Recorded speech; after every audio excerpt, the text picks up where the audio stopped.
मुझे अपनी देवरानी से बहुत जलन महसूस होती क्योंकि वो शादी के तुरंत बाद ही प्रेग्नेंट हो गई थी और जबकि मैं तो बांझ थी। अब तो सास मुझे हर वक्त ताने देती और कहती जल्दी तुझे डिवोर्स दिलवाऊंगी। मैं बहुत डर गई थी, मगर मैं उस वक्त बहुत हैरान हो जाती जब हर रात मेरे पैरों पर गिरकर मेरी देवरानी कहती कि देख लेना, जिस दिन बच्चे को जन्म दूंगी उस दिन मुझे सब घर से धक्के मारकर निकाल देंगे। मुझे माफ़ कर दो दीदी। मैं बड़ी हैरान होती कि वो ऐसा क्यों कहती है। जिस दिन डिलीवरी का वक्त आया, देवरानी मुझे अपने साथ अंदर ले गई और चुपके से बोली, इस बच्चे को लेकर भाग जाओ, वैसे भी तुम बांझ हो। मैं बहुत खुश थी, फौरन बच्ची को लेकर भाग गई। जैसे ही दूध पिलाने के लिए मैंने उस बच्चे से कपड़ा हटाया तो मेरे होश उड़ गए, क्योंकि वहाँ बच्चा नहीं बल्कि पति का।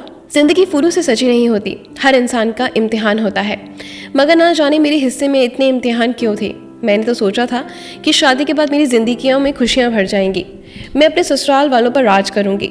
ये खुशी भी मेरे दिल में इसलिए पैदा हुई थी क्योंकि मैं बहुत ज़्यादा सुंदर थी, हर देखने वाला मुझे सराहता था। मगर शादी के बाद मेरी ज़िंदगी सिर्फ बदलाव आया, जिससे कोई खुशी नहीं मिली। मेरी खूबसूरती से मेरी ननद बहुत जलती थी।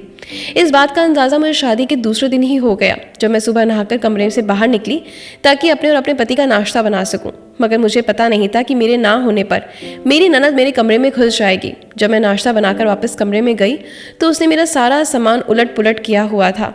मैं हक्का बक्का खड़ी रह गई।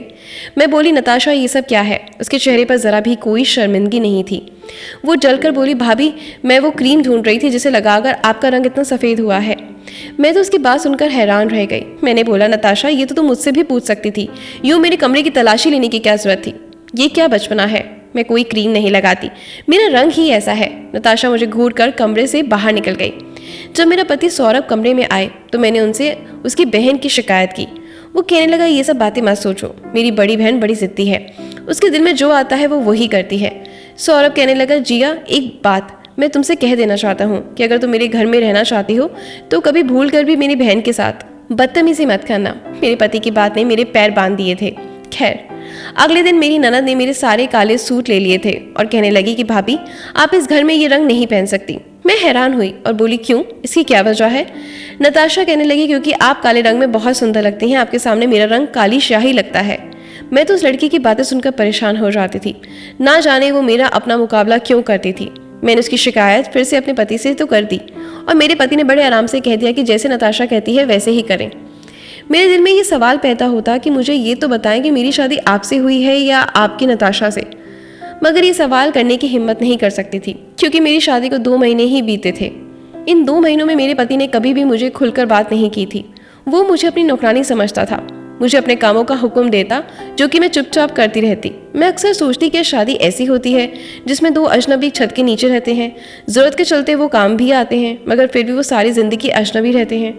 और 2 महीने बाद मेरी ज़िंदगी में एक और परेशानी ने सर उठा लिया कि मेरी सास ने मुझसे पूछा कि कोई खुशखबरी है, तो मैंने उनकी बात पर बोला, नहीं मम्मी जी, अभी तो नहीं, इतनी जल्दी खुशखबरी की क्या ज़रूरत। मेरी सास नीता हंस कर बोली, लो तुमने भी खूब कहा, तुम्हें पता है मेरी बहन की बहू पहले हफ्ते में गर्भ से हो गई थी और एक तुम हो के 2 महीने बिताने के बाद भी सूखे पेड़ की तरह खड़ी हो। मेरी सास की बात ने मेरा दिल दुखा दिया था। क्या यही सही बात थी? उन्हें भगवान से डर भी नहीं था। मैंने सर झटक दिया। अब मेरी सास और ननद उठते बैठते मुझे ताना देती थी। यूं ही देखते देखते वक्त रेत की तरह हाथों से निकल गया। 1 साल हो गया, मगर मैं अभी तक अपने पति को कोई खुशखबरी नहीं दे सकी। सच तो यह था कि मेरे पति ने कभी मुझसे बच्चे के लिए बात भी नहीं की। ऐसा लगता था कि उन्हें मेरे जिस्म से कोई दिलचस्पी ही नहीं। दे सकी तो भी ठीक, अगर ना दे सकी तो भी ठीक। इसका हल तो मेरी सास ने पहले ही निकाल रखा था। वो कहने लगी थी कि मुझे तुम्हें कुछ दिन बर्दाश्त करना है, फिर मैं तुम्हें तलाक दिलवा दूंगी। एक दिन मैंने अपने पति से रोते हुए शिकायत की थी कि वो मुझे ये कहती हैं कि मुझे वो एक दिन तलाक दिलवा देंगी। सौरभ कहने लगे, मैंने मम्मी के कहने पर तुमसे शादी की थी, अगर वो कहेंगी तो मैं तुम्हें छोड़ दूंगा। ये बात मैंने बड़ी मुश्किल से बर्दाश्त की। बर्दाश्त करने के अलावा मेरे पास कोई और चारा नहीं था। खैर, मेरी सास आजकल बहुत बिजी सी रहने लगी। वो मेरे देवर गौरव के लिए रिश्ता ढूंढ रही थी, मगर इन हालात में भी वो उठते बैठते मुझे तानों की बरसात करती रहती। अक्सर कहती कि कहीं ऐसा ना हो कि मैं अपने गौरव की पत्नी कहीं जिया जैसी बांझ लड़की ढूंढ लूं। मैं ये बातें सुनकर सच में सोचती, क्या मैं सच में बांझ हूँ? बच्चे में देर भगवान की तरफ से है। मैंने सोचा अपना इलाज डॉक्टर से करवा कर देखती हूँ, शायद भगवान मुझे खुशी दे दे। मैंने अपने पति सौरभ से कहा कि आप मुझे किसी लेडी डॉक्टर के पास ले चलें। मेरा पति मुझे देखकर बोला, जिया मेरे पास इतने पैसे नहीं कि मैं तुम्हारा इलाज करवा सकूं। मैंने ये सुना कि जो औरत बांझ होती है अपना जितना मर्जी इलाज करवा ले, वो बच्चे पैदा करने के काबिल नहीं हो सकती। मैं तो रोने लगी थी। ये बातें मुझे दिमागी तौर पर बीमार कर रही थी। उन दिनों मेरी सास को गौरव के लिए एक अच्छी लड़की मिल गई थी। मैंने सोचा कि क्या पता कि देवरानी के आने के बाद मेरे हालात बदल जाए, इसलिए मैंने इस शादी की तैयारियों में बढ़ चढ़कर हिस्सा लिया। घर के सारे काम मैंने अपने हाथों में ले लिए थे। और फिर एक दिन मैं रिया मेरी देवरानी बनकर हमारे घर आ चुकी थी। मैं बहुत खुश थी कि चलो हम दोनों खूब दोस्ती में मग्न हो जाएंगे। मगर ये मेरी गलतफहमी ही साबित हुई, क्योंकि रिया बहुत पढ़ी लिखी थी। वो तो अपने काम में ही काम रखती थी, किसी के साथ ज़्यादा बातचीत भी नहीं करती थी। मैं ही बहाने बना के उसका दिल जीतने की कोशिश करती थी, मगर वो कोई खास जवाब ही नहीं देती। असल में रिया अपने लिए जगह ढूंढ रही थी। मेरी ननद नताशा भी रिया के साथ बहुत अच्छी थी। उसने रिया पर किसी तरह की कोई रोक टोक नहीं लगाई कि आप ये रंग नहीं पहनोगी या वो नहीं।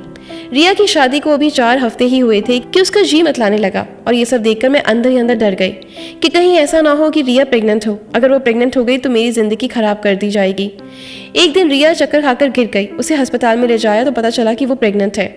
और ये खबर मुझ पर बिजली बनकर गिरी। उस दिन के बाद तो मेरी सास को मुझसे कोसने के बहाने मिल गए और वो उठते बैठते मुझे बांझ बन के ताने दिया करती। सिर्फ इतना ही नहीं, मेरी जवान ननद भी मुझे ताना देने से पीछे नहीं थी। मैं तो हैरान होती थी कि वो कैसी लड़की है जिसे इस बात का भी डर नहीं लगता कि मेरे बड़े बोल मेरे आगे ना आ जाए। रात हुई तो मैंने अपने कमरे में जाकर लेट गई। मेरा दिल बहुत ज़्यादा अंदर से रो रहा था। तभी मेरी देवरानी मेरे कमरे में आई। ये पहली बार हुआ था, इससे पहले तो कभी मेरे कमरे में नहीं आई थी। उसकी आंखें भीगी हुई थी। मैं जल्दी से उठकर बैठ गई। मैं बोली, क्या बात है रिया, सब ठीक तो है ना? तुम्हारी तबीयत तो ठीक है? वो रोते हुए बोली, क्या मैं आपको दीदी कह सकती हूँ क्या? मैंने इस बात पर सर हिला दिया और बोली, इसमें पूछने वाली कौन सी बात है? तुम मुझे बिल्कुल दीदी कह सकती हो। रिया कहने लगी, दीदी मैं देख रही हूँ घर में जब ये पता चला कि मैं प्रेग्नेंट हूँ तब से आपकी ज़िंदगी तंग कर दी गई है। मैं खुद को आपका दोषी समझने लगी हूँ। मैं बोली, अरे नहीं, कैसी बातें कर रही हो? बच्चे तो भगवान के हाथ में हैं। भगवान जिसे चाहे दे और जिसे चाहे ना दे। उसके साथ कोई ज़बरदस्ती तो नहीं चलती ना तुम दिल में बिल्कुल भी ख्याल मत लाना कि तुम मेरी मुजरिम हो। उसने इधर उधर देखा और फिर धीरे से बोली, दीदी एक बात बताऊं, जो लोग अभी मेरे प्रेग्नेंट होने पर खुश हो रहे हैं ना, जिस दिन मैं बच्चा दे दूंगी ये लोग मुझे धक्के देकर घर से निकाल देंगे। मैं परेशान हो गई और बोली, बुरी बात है, भगवान ना करे कभी तुम पर ऐसा दिन आए। भगवान सब अच्छा करेंगे। वो मेरी बात सुनकर मुस्कुरा दी और उठकर मेरे कमरे से बाहर निकल गई। थोड़ी देर बाद ही कमरे में सौरभ आए थे। वो बहुत बेचैन से लग रहे थे, कमरे में यहाँ वहाँ टहल रहे थे। इससे पहले मैंने कभी उन्हें इतना परेशान नहीं देखा। ऐसा लग रहा था जैसे वो मुझसे कुछ कहना चाह रहे हों, पर उन्हें कोई शब्द नहीं मिल रहे। मैं खुद ही आगे बढ़कर बोली, क्या बात है सौरभ, आप मुझसे कुछ कहना चाहते हैं? मेरी बात सुनकर उन्हें थोड़ी हिम्मत मिली और वो बोली, मुझे तुमसे एक बात पूछनी है। ये गौरव की पत्नी अभी तुम्हारे पास क्यों आई थी? मैं बोली, बस वैसे ही मुझे बातें कर रही थी। सौरभ जल्दी से मेरे पास बैठ गए और बोले, अच्छा क्या बातें कर रही थी? मैंने आज तक उन्हें किसी भी इस तरह दिलचस्पी लेते हुए नहीं देखा। मैं बोली, बस कुछ नहीं। वो फिर से बोले, मुझे एक बात बताओ, तुम दोनों में क्या बातें हुई थी? मुझे अब सौरभ पर गुस्सा आ रहा था। उन्होंने मुझ में तो कभी इतनी दिलचस्पी नहीं ली। मैं बोली, बस वो अपने प्रेग्नेंट के बारे में बात कर रही थी। सौरभ का चेहरा पीला पड़ गया था। वो बोले, कैसी बातें, मतलब प्रेग्नेंट की क्या बातें कर रही थी? वो सवाल से सवाल करते जा रहे थे। मैं चढ़कर बोली, हम औरतों की बात है, आप मर्द इससे दूर रहें। मैं जल्दी से उठकर बाहर निकल गई और मेरे लिए सौरभ का ये व्यवहार बहुत अजीब था। मुझे तो रिया की बातें भी अजीब लग रही थी, लेकिन दोनों ही अपने बातों के पीछे छुपे राज से मुझे आगाह कर रहे थे। उधर मेरी सास तो रिया की तारीफ किए जा रही थी, जबकि गौरव भी बहुत खुश था। वो अपनी पत्नी के लिए तरह तरह के फल लाता था और ये सब देखकर मेरे दिल में चाहत सी रह जाती। अक्सर ये ख्याल मेरा भी आता कि भगवान यहाँ किस चीज़ की कमी है। अगर वो मेरी देवरानी को बच्चा दे सकते हैं तो मुझे क्यों नहीं दे सकते? मैं इन्हीं बातों को सोच कर रह जाती, जबकि सौरभ नाश्ते के लिए किचन में आ गए थे और बोली, क्या सोच रही हो? मैं बोली, सोच रही थी कि मैं किसी डॉक्टर के पास चली जाऊं खुद से। इस बार आपको नहीं कहूँगी कि आप मुझे साथ ले चलें। मेरी बात सुनकर सौरभ हंसकर बोले, जिया तुम अब भी नहीं समझ पाई कि रिया प्रेग्नेंट हो जाने के बाद तुमने अपने बांझपन का यकीन हो जाना चाहिए था? तुम ना जाने अब तक किस गलत फहमी में बैठी हो। मैं ये सब बातें सुनकर तंग हो चुकी थी। पहले तो बहुत रोया करती थी, मगर अब तो रोना भी नहीं आता था। सौरभ नाश्ता करके चले गए थे तो थोड़ी देर बाद रिया किचन में आ गई। बोली, दीदी मुझे बहुत भूख लगी है। मैं बोली, तुम बैठो, मैं तुम्हारे लिए नाश्ता बना देती हूँ। वो मेरी बहुत इज्जत करने लगी थी। जब से ये पता चला था कि रिया प्रेग्नेंट है, तब से मेरी सास उसे काम नहीं करने देती थी। यहाँ तक कि नाश्ता भी खुद ही बना कर दिया करती थी। वो नाश्ता करने और बोली, दीदी आपके घर वाले कहाँ हैं? वो आपसे कभी मिलने क्यों नहीं आते? रिया की बात सुनकर ना चाहते हुए मेरी पलकें भीग गई। मैं बोली, रिया जब मैं छोटी थी तब मेरे पापा की मृत्यु हो गई। बहन भाई तो मेरा कोई था ही नहीं। अब मेरी शादी हुई और कुछ दिन बाद ही पता चला कि अब मम्मी भी चल बसी हैं। मेरा कोई मायका नहीं। मुझे पता है कि मेरी सास ने मुझे अपने बेटे के लिए पसंद भी इसलिए किया था क्योंकि मेरे आगे पीछे कोई नहीं था। अब देखो ये लोग मेरे साथ क्या सलूक कर रहे हैं। अगर मेरे आगे पीछे कोई होता तो मुझे ये दिन देखने नहीं पड़ते। रिया मेरी बातें सुनकर बहुत उदास हो गई। मैं बोली, रिया भगवान का शुक्र है कि तुम प्रेग्नेंट हो, वरना तुम्हें भी ये सब झेलना पड़ता जिनसे मैं गुजर रही हूँ। रिया की आंखों में बड़ी उदासी छा गई। वो बोली, क्या हुआ अगर? मुझे वो दुख सहना नहीं पड़ रहा जिससे आप गुजर रही हैं, पर मैं जब बच्चे को जन्म दूंगी तब आप देखना मेरे साथ ये लोग क्या सलूक करते हैं। मैं बोली, रिया मुझे बताओ तुम ऐसी बातें क्यों करती हो? मुझे तो लगता है कि बच्चे देने के बाद तुम इस घर की लाडली बहू बन जाओगी। वो हंसकर बोली, आपको कोई बुरा सपना आया है। इतना कहकर वो चली गई। रात हुई तो वो फिर से मेरे कमरे में आई, हाथ जोड़कर मुझसे माफी मांगती रही और रोती रही। मुझे नहीं पता था कि ये सब क्यों करती है, मगर यूं ही वक्त बीतता गया। उसका पेट फूलने लगा था। उसकी डिलीवरी के दिन जो पास आते जा रहे थे तो वो बहुत ज़्यादा परेशान लग रही थी। एक दिन सुबह से ही उसकी हालत बहुत ख़राब थी। तब मेरी देवरानी अपने कमरे में चली गई। उसने कमरे को अंदर से कुंडी लगा ली। उसकी तकलीफ से भरी आहों की आवाज़ बाहर सुनाई दे रही थी। ऐसा लगता था जैसे वो किसी सच की बात से गुजर रही है। मेरी सास तो तड़प उठी थी, दरवाज़ा बजाने लगी। बहू दरवाज़ा खोलो, तुम्हें डॉक्टर के पास लेके चलेंगे। रिया बोली, नहीं मम्मी जी, मैं अपनी डिलीवरी खुद ही करूंगी। उसकी बात सुनकर मेरी सास तड़प उठी थी। कहने लगी, कैसा बचपना है और जिद है, ऐसा ना हो कि हम अपने वारिस को खो दें। फिर मेरी सास बोली, अच्छा चलो मैं किसी दाई को बुला देती हूँ। तब भी रिया ने मना कर दिया। वो बोली, आप बस जिया दीदी को मेरे पास भेज दो। मैं बड़ी परेशान हो गई थी क्योंकि मुझे इस बारे में कुछ भी समझ नहीं आ रहा था। मैं किस तरह रिया की मदद कर सकती थी। मेरी सास ने मुझे ज़बरदस्ती अंदर भेज दिया। मैं अंदर गई तो मेरे होश उड़ गए। रिया कंबल में बच्चे को लिए बैठे रो रही थी और मुझे कहने लगी, दीदी आप इस बच्चे को लेकर भाग जाओ। मैंने कहा, मैं कहाँ जाऊँगी, तुम पागल हो गई हो क्या?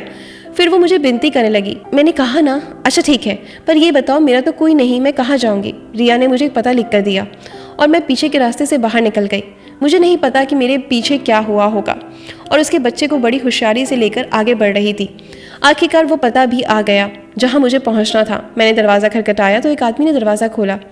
वो मुझे देखकर बहुत हैरान हुए और बोले, आप तो रिया की जेठानी है ना? मैंने इस बात पे सर हिला दिया। वो बोले, आइए आइए। वो मुझे अपने साथ अपने घर ले गए थे। वहाँ रिया की मम्मी और बहन भाई सब वहीं थे और उसकी मम्मी ने मुझसे पूछा कि आपकी गोद में क्या है? तब मैं बोली, रिया का बच्चा, उसने आज ही इसे जन्म दिया है। मेरी बात सुनकर रिया के मम्मी पापा और बहन भाई बहुत खुश हो गए और उसकी मम्मी ने जल्दी से आगे बढ़कर बच्चे के मुंह से कंबल हटाया। ये देखकर सब दंग रह गए। वहाँ बच्चा नहीं बल्कि मेरे पति का बड़ा। हम सब लोग हैरान रह गए। सब लोग मुझे अजीब निगाहों से देखने लगे और रिया की मम्मी बोली, बेटा तुमने इसमें इतना बड़ा झूठ क्यों बोला? मैं रोने लगी। मैं बोली, नहीं आंटी, मैंने आपको कोई झूठ नहीं बोला। ऐसा मजाक तो मेरे साथ रिया ने किया है। आंटी जी, रिया कहने लगी, आप तो वैसे ही बांझ हैं, फिर आप ऐसा कैसे कि मेरा बच्चा लेकर घर से भाग जाएं? मगर देखिए यहाँ तो बच्चा है ही नहीं। तब रिया की बहन आगे बढ़ी और बोली, रिया आपके साथ मजाक नहीं कर सकती, ज़रूर कोई ना कोई राज की बात है। इस कंबल में छुपी है। इस कंबल में बच्चा नहीं है तो क्या हुआ? आपके पति के नाम की डॉक्टर रिपोर्ट तो है ना? ये मायूस हो गई थी। मैं बोली, मुझे सौरभ की डॉक्टर की रिपोर्ट का क्या करना? तब रिया की बहन ने वो फाइल मुझसे पकड़ ली थी तो अब उस फाइल को पढ़ रही थी। वो एकदम से चौंक गई थी। कहने लगी, ये देखो दीदी, मैंने कहा था ना कि रिया आपके साथ मजाक नहीं कर सकती। असल मजाक तो आपके साथ आपके पति और आपके सास ने किया है। देखिए इसमें साफ साफ लिखा है कि आपका पति सौरभ कभी बाप नहीं बन सकता। दीदी बांझ आप नहीं, आपका पति है। मैं ये बात सुनकर दंग रह गई थी। मैं फूट फूट कर रोने लगी। मैं बोली, अगर उन्हें ये बात पता थी तो वो लोग मुझ पर जुर्म क्यों उठाते थे? सौरभ की रिपोर्ट के नीचे ही गौरव की रिपोर्ट भी थी। उसमें लिखा था कि गौरव भी बांझ है।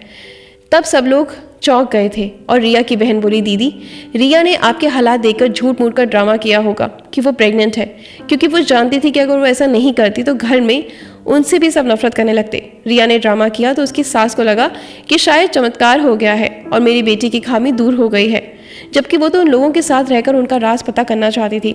असल राज तो यही है कि वो दोनों भाई बच्चे पैदा करने के लायक ही नहीं है। तो अब मुझे समझ में आया कि रिया क्यों कहती थी कि इन लोगों ने मुझे बच्चा छीनकर मुझे घर से निकाल देंगे। रिया के मम्मी पापा बोले, हम अपनी बेटी को उन कमीनों के घर से वापस लेने जा रहे हैं। मैं बोली, अंकल जी मैं भी आपके साथ चलूंगी, और वो राजी हो गए। हम सब जब मेरे ससुराल पहुंचे तो ये देखकर दंग रह गए थे कि मेरी सास और ननद बहुत बुरी तरीके से रिया को पीट रही थी और कह रही थी, तुम्हारी इतनी हिम्मत कि तुम हमारे साथ झूठ बोलो। अंकल को बहुत गुस्सा आया। उन्होंने पुलिस को फ़ोन किया। मेरी बेटी के ससुराल वाले उस पर जुर्म कर रहे थे। सौरभ भी अपने कमरे से बाहर आ गया तो मैं आगे बढ़ी और एक जोरदार थप्पड़ उसके मुंह पर मारा और फिर थूक कर बोली, मैंने अपनी ज़िंदगी में तुम जैसा कमीना इंसान नहीं देखा। तुम मुझे भरोसे में लेकर अपनी कमी बता सकते थे, मैं तब भी तुम्हारा साथ देती, हम बच्चा गोद ले लेते, कोई दिक्कत नहीं थी। मगर तुम लोगों ने तो मेरा जीना हराम कर दिया। तुम लोगों ने मुझे बांझ बना दिया। मुझे फ़ौरन तलाक दो। सौरभ ने मुझे तलाक दे दिया, मगर गौरव बोला कि मैं अपनी पत्नी को तलाक नहीं दूंगा। मैं उसे इस धोखे का मज़ा चखाऊंगा जिसमें उसे पिछले 9 महीने में रखा हुआ था। इतने में पुलिस आ गई। पुलिस ने दोनों भाइयों को अपनी पत्नियों पर जुल्म करने के गुनाह में गिरफ्तार कर लिया। उसके बाद रिया के मम्मी पापा मुझे अपने साथ ले गए और वो कहने लगे कि आज से तुम हमारी बेटी बनकर रहोगी। रिया ने अपने पति को तलाक का मुकदमा दर्ज कर दिया। उसे भी अब तलाक मिल गया है और यूं हम दोनों लड़कियों की जिंदगियां रिया की समझदारी की वजह से बच गई और आज हम बहुत खुश हैं। अंकल ने हमारी शादी करा दी और अब हम दोनों के 2 बच्चे भी हैं। धन्यवाद।